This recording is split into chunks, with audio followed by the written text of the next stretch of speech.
বন্ধুরা, আজকে আমি বানাবো bamboo chicken biryani. Bamboo chicken biryani বানাতে কি কি লাগে দেখেন। এই দেখেন, দুটো বাঁশ নিয়ে নিয়েছি। বাঁশগুলো দিয়ে আমি আজকে বাম্বু চিকেন বিরিয়ানি বানাবো। কেন বানাচ্ছি জানেন?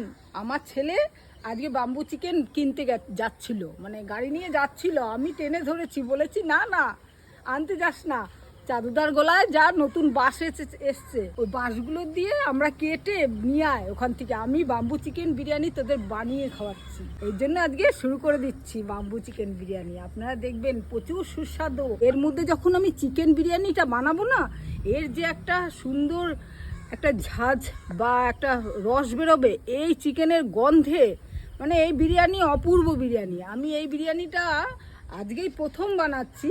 এর আগে আমি খেয়েছি একটা বাড়ি, খেয়ে দেখেছি বাম্বু চিকেন বিরিয়ানিটা দারুণ খেতে।